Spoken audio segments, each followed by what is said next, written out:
You walk away from the conversation and your hands are shaking. Not because they screamed at you. Not because they threatened you. Not because they said anything you could point to clearly and say, that, right there, that was the moment it happened. They were almost pleasant, actually. But you feel hollowed out. Drained in a way that has no obvious cause.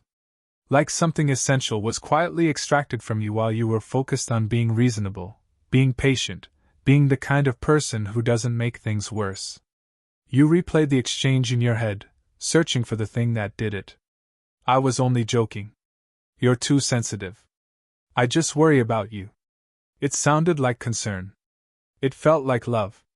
But it landed like something else entirely. Something you don't quite have the word for. Something that sits in your chest like a low-grade contamination. Here is the truth that took me a long time to accept. You are not imagining it. You are not too sensitive. And you are not the problem. What you are is someone playing by the rules of decency in a game where the other person abandoned those rules long ago. You are bringing genuine care to an interaction that the other person is running as a power operation. You are trying to connect with someone who is trying to extract. And as long as that imbalance continues, you will keep losing what you're actually dealing with. Before anything else, you need to understand what you're actually facing, because most people misidentify it, and the misidentification is exactly why they stay stuck. You think you're dealing with a difficult person. Someone who had a hard life, maybe. Someone who is struggling. Someone who, if you could just find the right words, the right approach, the right level of patience, would finally understand and change. You're not dealing with a person in that sense. You're dealing with a pattern. A pattern that has learned, through years of reinforcement, that control works better than connection. That extraction is more reliable than exchange. That your kindness, your conscience, your need to be seen as reasonable, these are not qualities to be respected. They are vulnerabilities to be utilized. Niccolò Machiavelli spent his life studying how power actually operates, not how we wish it operated, but how it functions in the real world among real people with real agendas. He wrote, "For this can be said of men in general, that they are ungrateful, fickle, pretenders and dissemblers, avoiders of danger, and eager for gain." Harsh? Yes. But if you have spent months or years being systematically manipulated, you will recognize it not as cynicism but as a clinical description of your reality. The first and most costly mistake you make with these people is projection. You assume they have the same internal operating system you do. You think, if I explain how much this hurts, they'll stop. You think, if I'm patient enough, kind enough, understanding enough, something will shift. You treat the relationship as a miscommunication that can be resolved through better communication. But a toxic person does not experience interaction as an exchange of value. They experience it as an extraction of resources. Your emotional reactions, your attention, your self-doubt, your desperate attempts to be reasonable, these are not signals they're responding to. They're fuel they're consuming. When you explain yourself, you don't build a bridge. You hand them a blueprint of your vulnerabilities. When you get angry, you don't establish a boundary. You give them exactly the signal they were looking for. To begin changing the dynamic, you have to begin here. Stop trying to fix them. Stop trying to heal them. Stop trying to be understood by someone whose interest is not in understanding you. See the situation as it is, not as you wish it were. Weapon 1, becoming unmappable. Toxic people are cartographers of weakness. Everything they do in the early stages of a relationship, the questions, the intimacy, the apparent interest in your inner life, is, functionally, a mapping exercise. They are identifying your insecurities, your fears, your pressure points. They are finding the buttons so they know which ones to push later. If you are self-conscious about your intelligence, they will find small ways to question it. If you fear abandonment, they will deploy silence strategically. If you crave approval, they will withhold it precisely when you most need it. Your first line of defense is to become unmappable. To stop being predictable. To offer them nothing they can use. This is what psychologists call the gray rock method, but I want to take it further than that clinical description suggests. When they provoke you, every instinct you have says, defend yourself. Correct the record. Make them understand what actually happened. Resist it completely. Instead, offer nothing. When they insult you, look at them with flat, absolute neutrality. Not anger. Not hurt. Not the performance of not caring. Genuine absence of reaction. Blink once. Return to what you were doing. When they attempt to guilt-trip you, say quietly, "I understand you feel that way." Then stop talking. Not as a strategy. As a practice of not giving them anything to work with. This is not passivity. This is aggressive silence. You are creating a vacuum where they expected friction. Toxic people rely on friction. They need you to push back so they can push harder. It's a simple physics problem. If you lean against a wall and the wall suddenly disappears, you fall on your face. Be the wall that disappears. Here's what this looks like in practice. A colleague says in a meeting, in front of your supervisor, "Well, I guess some of us have time to leave early while the rest of us do the actual work." He wants you to snap. He wants you to say, "I stayed late 3 times last week." He wants to watch you get defensive in front of the room. Instead, you look at him. You pause 3 full seconds, long enough that the silence becomes slightly uncomfortable for everyone, especially him. Then, calmly, interesting perspective. Turn back to the meeting. Continue. What just happened? You denied him the fuel. You made his comment look petty not by calling it petty, but by not dignifying it with the reaction it required to function. You signaled to everyone in the room that he is beneath the threshold of your concern. This is what I call therapeutic indifference. And it damages them more than any insult could, because an insult at least implies they mattered enough to provoke you. Indifference implies they barely registered. Weapon 2, the information lockdown. In the hands of a healthy person, intimacy is connection. In the hands of a toxic person, intimacy is leverage. Every fear you confess, every insecurity you reveal, every complaint you make about your job or your relationship or your doubts about yourself, it gets filed. Quietly, patiently, without your awareness. And it waits there until the moment when using it against you serves their interests. Machiavelli advised princes to keep their own counsel, to never let their true thoughts and plans be fully known, even to advisors. The principle applies here with precision. Stop broadcasting. This is harder than it sounds in an era designed to reward oversharing. We have been trained, by social media, by therapy culture, by the idea that vulnerability is the path to connection, to narrate our inner lives publicly and frequently. And for most relationships, in appropriate contexts, that's fine. But with a toxic person, your authenticity is a map of your vulnerabilities. If you post that you're feeling lonely, the love bomber knows when to strike. If you mention you're struggling financially, the manipulative family member knows exactly which lever to pull. If you share your dreams, the envious friend knows exactly what to undermine. Become a fog. When they ask how you are, busy, you know how it is. When they probe for information about your plans, nothing definite yet, still figuring it out. When they fish for your emotional state, pretty good, how are you? And then redirect. Keep the spotlight on them. Toxic people love talking about themselves. Let them. While they talk, you learn. While they talk, you are safe. This will feel uncomfortable at first.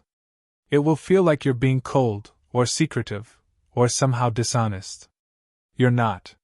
You are simply exercising the right not to hand your private life to someone who has demonstrated they will use it against you. In the animal kingdom, camouflage is not cowardice. It is intelligence. You are blending in. You are appearing ordinary, unremarkable, uninteresting as a target. If you are boring, they get no drama. If you are vague, they get no leverage. If you are unpredictable because they simply don't know enough about you, they cannot plan around you. Weapon 3, verbal judo. There is a concept in martial arts that changes everything once you understand it. In judo, you don't fight the opponent's force. You use their momentum against them. If they push, you pull. If they charge, you redirect. The goal isn't to match their strength, it's to let their own energy complete the fall. You can do this verbally. And it begins with understanding that the toxic person's greatest weakness is their ego. When they attack you, they expect one of two responses: resistance or collapse. Resistance gives them the fight they came for. Collapse gives them the dominance they were seeking. Either way, they win. What happens if you give them neither? What happens if you agree? Not in capitulation, not agreeing with their distorted version of reality, but agreeing with the surface of what they're saying, in a way that removes all the energy from the conflict. A controlling parent says, "You never visit. You're such a disappointment." The resistance response: "I was there last week. You're never satisfied with anything I do." Result: an hour-long fight. They win. The judo response: "You're right. I probably don't visit as often as you'd like." And then silence. Watch what happens. They arrived ready for a battle and found nothing to push against. You acknowledge their feeling without accepting their framing, without apologizing, without promising anything. 2 words, "You're right," and the entire structure of the attack collapses. Here's another one. A manipulator says during an argument, "You're acting completely crazy right now." Resistance: "I'm not crazy. You're the one gaslighting me." Response: "See, you're yelling. I knew you were unstable." Trap sprung. Judo: "I can see why you might think that. Period. End of sentence." You are not agreeing with the fact. You are validating the existence of their perception without confirming its accuracy. You are saying, in effect, "I see your illusion." And that is infuriating for them, because they cannot fight agreement. It makes you slippery. Impossible to pin down. Machiavelli wrote that a prince should appear to be whatever the moment requires while remaining true to his own objectives. You appear to be agreeing. You appear to be yielding. But you are ending the interaction entirely on your own terms, preserving your energy, refusing to leak your emotional resources into a conflict designed to drain them. The ego wants justice. The ego wants to be understood, to be vindicated, to make them admit what they did. Justice is rare. Understanding is not coming. The only thing you can reliably create is peace, and peace is made, not found. Give them the small victories. Let them think they won the argument about the dishwasher. You keep your sanity. That is not weakness. That is the ruthless prioritization of what actually matters. Weapon 4: Strategic absence. We have talked about how to behave in their presence. Now the most powerful tool of all: absence.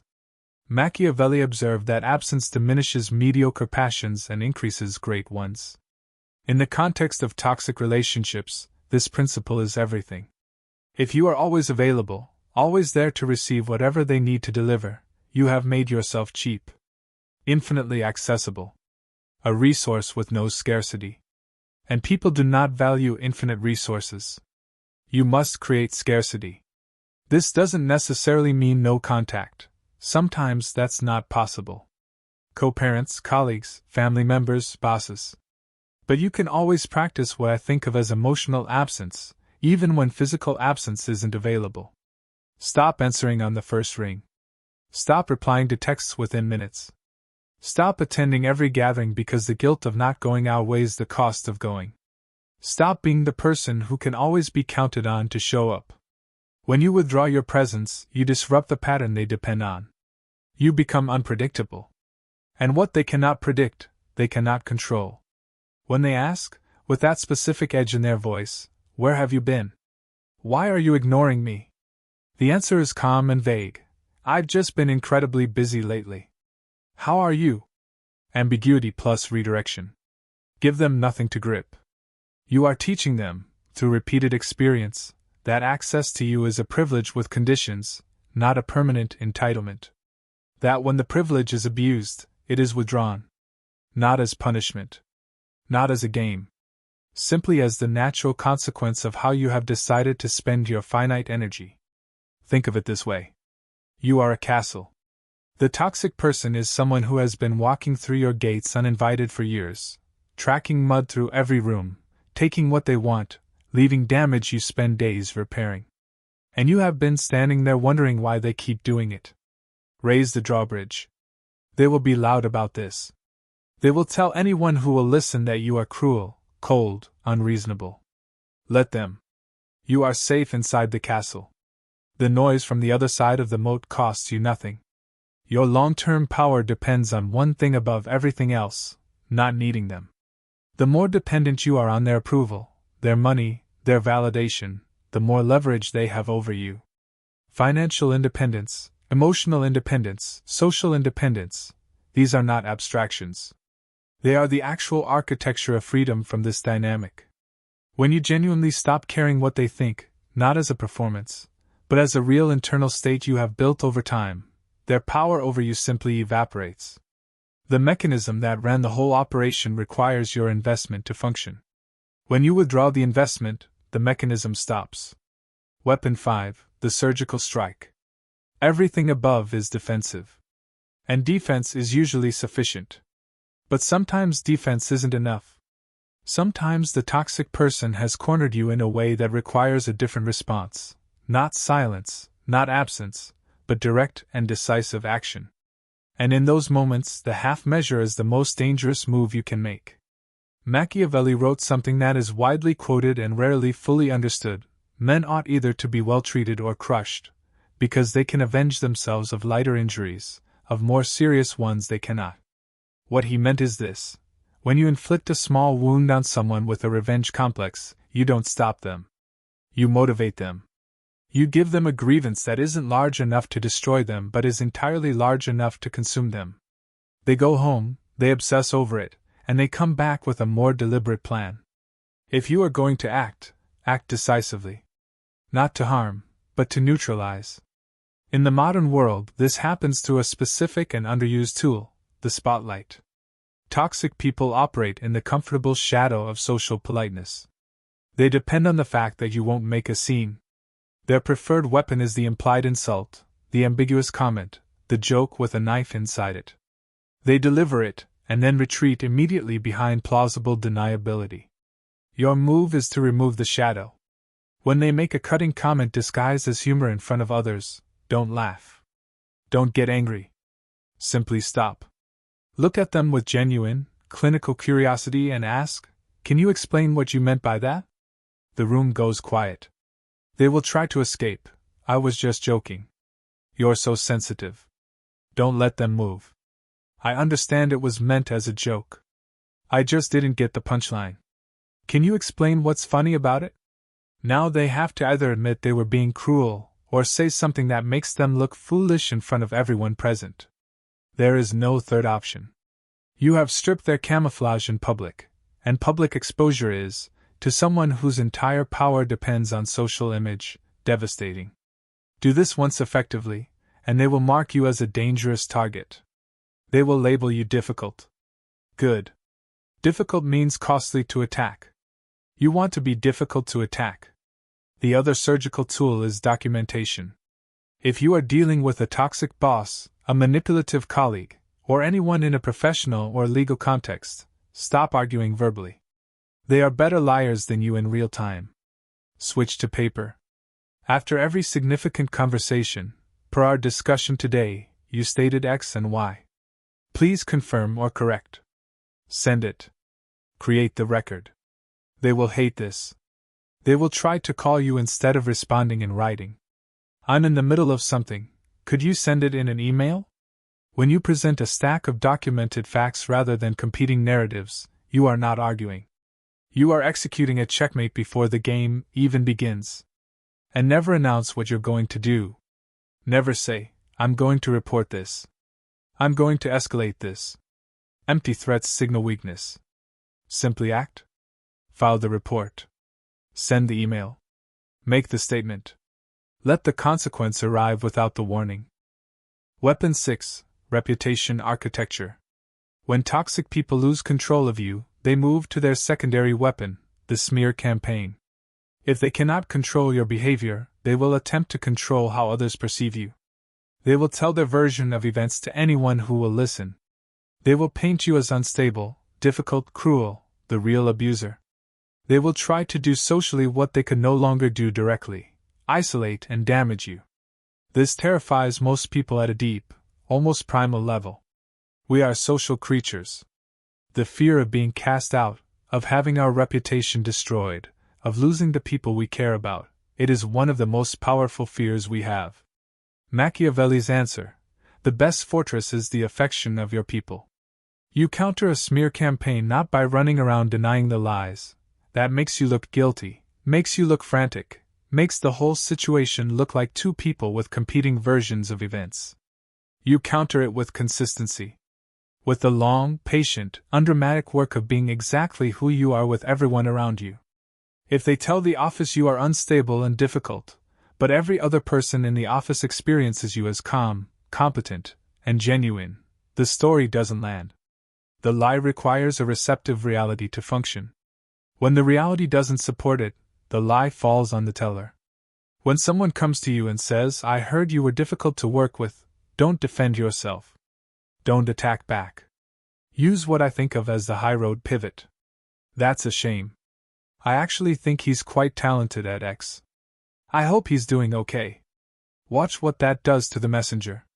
They came expecting a counterattack and found generosity instead. You are using contrast, and contrast is one of the most powerful tools in perception. Darkness is most visible when it's placed next to light. You become the light not because you're a saint but because it is the most strategically effective choice available. Machiavelli understood that perception is the currency of power. If you control how you consistently behave, over time you control how you are perceived. Let the toxic person dig their own grave with their words. You stay silent and hand them the shovel. It requires patience. The truth rarely moves at the speed we want it to. But toxic people are addicted to chaos, and chaos is not sustainable. Eventually, they chaos themselves into a corner. You simply need to be standing far enough away when it happens. The final move, the silent exit. There comes a point where the only winning move is to remove yourself from the game entirely. Machiavelli wrote about the conservation of resources, about the uselessness of fighting battles that yield no profit. If a person consistently drains you, stunts your growth, and brings you nothing but misery, there is no tactic that will fix them. You cannot strategize a cancer into health. You have to remove it. But most people leave badly. They have the enormous blowout fight that provides temporary catharsis and changes nothing. They break contact and then re-establish it when the grief gets too heavy. They leave doors technically closed but emotionally open, checking to see if the other person has noticed, hoping for the right response. This is not leaving. This is pausing the torture. The complete exit is different. It is cold, not cruel, but cold. It is final. And crucially, it is silent. You do not write the long letter explaining everything you've been holding back. You do not send the message that finally makes them understand what they did. They don't care what you felt. They care that they are losing access to something they considered theirs. You simply cease to exist in their world. Block the number. Block the accounts. Route the emails away. Change what needs to be changed. And then, nothing.